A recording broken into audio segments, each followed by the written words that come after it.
Hi, I'm Jen White Johnson. I'm an artist, designer, and educator. I have ADHD and also an autoimmune disorder. And so I'm so happy that I can show up unapologetically as my disabled and neurodivergent self to uplift all things disabled joy through design, through photography, and through zine making. Check it out. I am also an educator.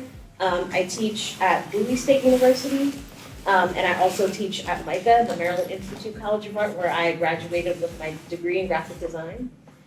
So a lot of my work is very much centered in storytelling and, intersecting with like folks who do animation, folks who do motion graphics, folks who do storytelling, filmmaking, comics, all of that stuff. But for me, I like to use a lot of that medium to really tell stories, especially underserved stories, marginalized stories. And I feel like it's important as artists and designers that we really understand like how important it is to hold space for folks who have disabilities, folks who have, I have ADHD and I'm also autistic. My son's autistic, my husband's autistic, so we're like a full neurodivergent family. So being able to use photography and storytelling as a way to really hold space for, anti-ableism, making sure that folks feel like they can show up in these spaces as their true authentic selves, it's really important to me. And when I was in school, I was not disclosing my disability. I was a very I would hide a lot of those vulnerable parts of myself because I just felt like I really didn't have the support, and I felt like folks wouldn't necessarily care, Essentially, what that exhibition is, it's a celebration of the stories that you don't get a chance to see, right? And we have artists in there who literally were designing for folks who have the prosthetic legs. We have folks who are blind. We have folks, like I said, who are autistic, folks who have various needs that they're just designing super, super unapologetically in that show. So I hope that y'all were able to take so much away from that exhibition and somehow letting it inform the work that you do. And so essentially, it's disrupt and resist, right? And so it's a love letter to the disability community on what showing up for each other can be.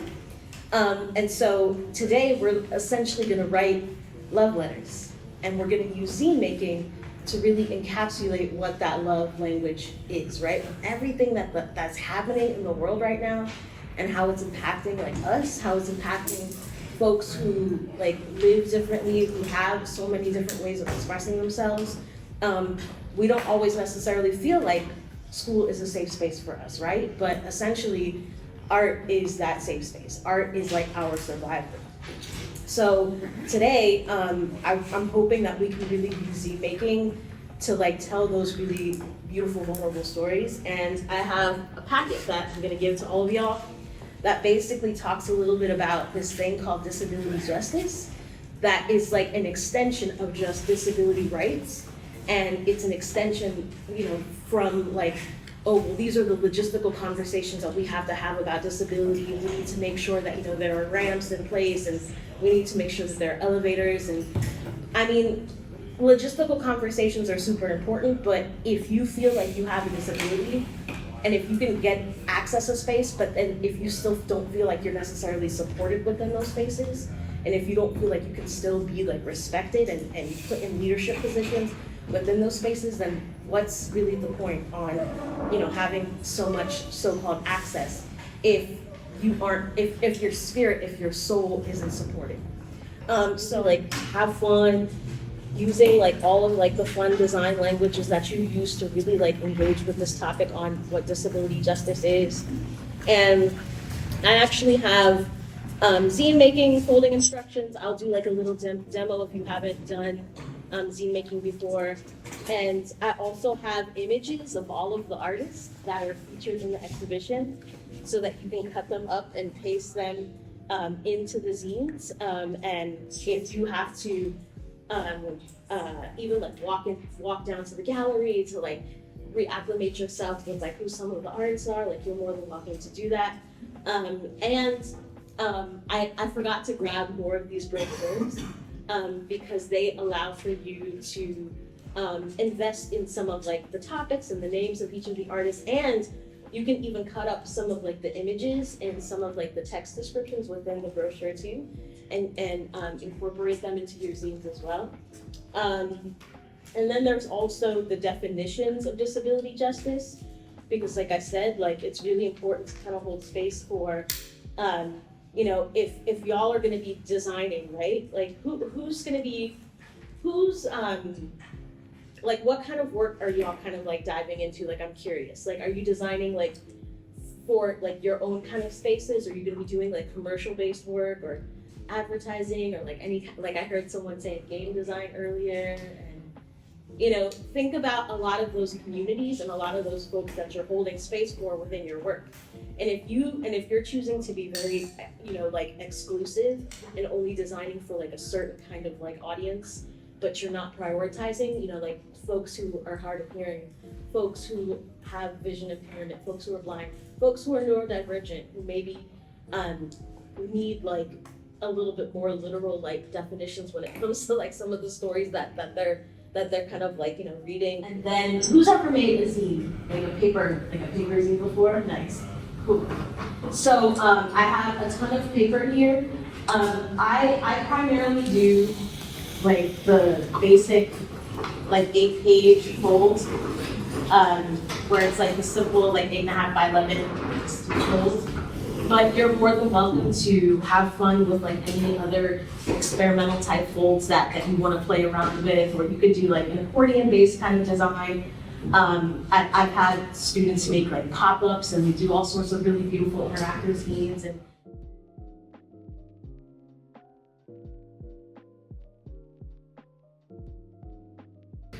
you're folding, it's like a little hot dog, right? And you're gonna scoop up all the goodies. I always say like scoop up like the chili from like Ben's chili bowl, and like just scoop up, like just put it all over. It's all, you know, falling off. So you're gonna fold your little hot dog here, and there's a ton of paper that you can use. So if you mess up, you can always grab like another sheet. And so you have like your main fold here, right?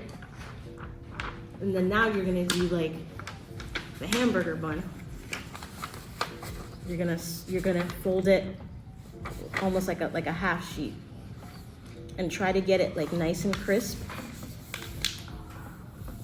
So now you have 4 panels, okay? 4 panels just like this. And then you're gonna close it, and then you're gonna fold it into like a little, what, like 4 by 5, like little sheet like this. And then you're gonna fold it one more time so that it becomes like this little, like 3 by 5, like little card like this. So now essentially what you have is 8 individual panels. So basically what you have here is a front cover, back cover, and you have page 1, page 2, page 3, page 4, and then 5 and 6. And then like the part on the top has to be upside down, but I'm gonna get to like why in a second. So when you have like these 8 panels, you're basically gonna fold it back into your hot dog again. And then you're gonna fold it back into your hamburger. And then you're gonna take a pair of scissors. So now you want to be able to like have this fold that's infused into your zine, so that way it folds like a little booklet. So the side of the zine, or the piece of paper that is closed, so basically the edge, you are going to cut directly, you're gonna cut a slit right into the middle, okay?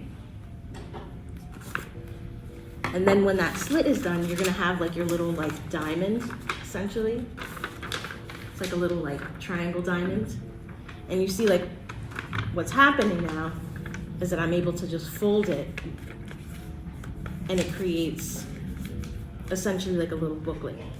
So you have like your front cover, your back cover, and you have page 1, page 2, page 3, page 4, page 5, and page 6.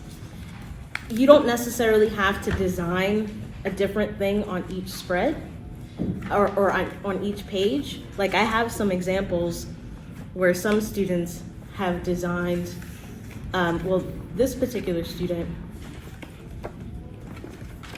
they actually like just designed like everything like right on top of the full-on zine, just like this. But you can still have like a little section where some of your elements kind of like cross over into like various spreads. So I had like one student where, you know, like she didn't necessarily like leave things like singular on like each page. Like she kind of she allowed for the elements to kind of cross over. I have like digital examples here that students have made like using like InDesign and like Illustrator, and then I have some students that actually designed like, you know, them, you know, just with like, you know, cut and paste materials. But all of the zines that are here specifically focus on, like I said, like mental health, self-care, disability justice advocacy, disability solidarity. So I'm hoping that some of these zine designs can really inspire you to think a little bit beyond of, you know, what disability can mean, because I really love to hold space for a lot of conversations about joy and about love.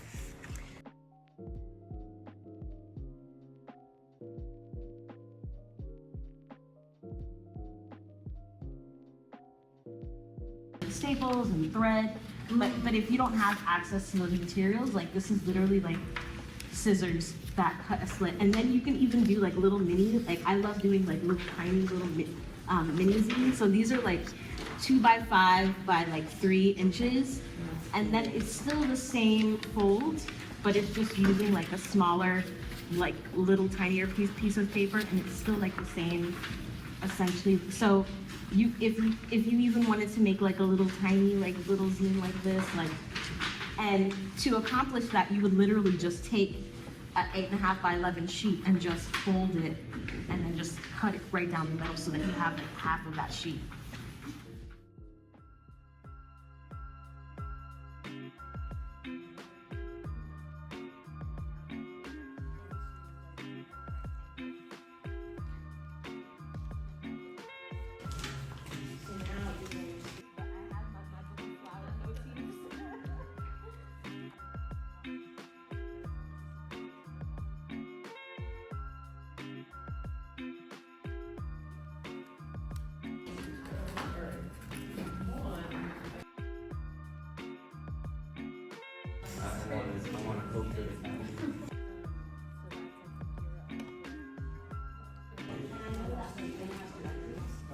Zine-making like kind of helps with that artist block, because it was like, you know.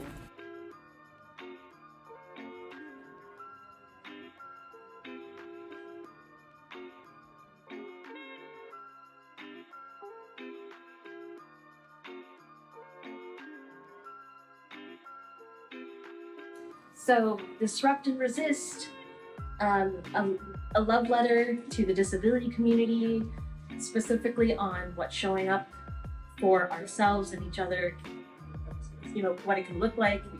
And it all really started with Knox Rocks, like my creation, like my first zine that I published alongside Homie House Press in 2018. And it's a love letter to Black and neurodivergent families.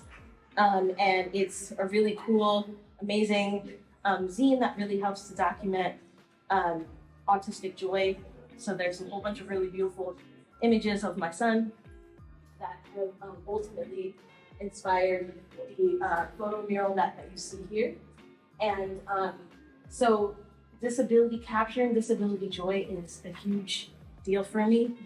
And I infuse all of that into the design work that I do, into the relationships that I build with other artists, with other designers, And so it was really important that I was able to use this zine making and this disability joy narrative to make sure that as we're wrapping up the Disrupt and Resist journey, I was able to meet with students today to create zines, essentially writing their own love letters to themselves about their own disabilities, and writing love letters to the artists that are featured in this exhibition. So in the workshop materials, I really love being able to create zine workshop materials that have words like disability and joy and justice in them, alongside photos of some of the artwork from the actual exhibition.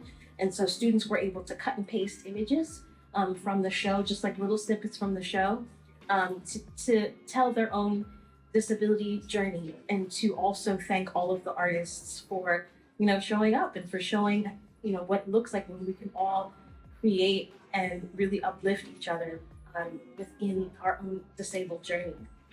So I'm super excited and super happy that it was all able to come together, that I was able to meet with the students to create fun zines, like inspired by my own zine making practice. And so until next time, this has been such a great experience. And thank you.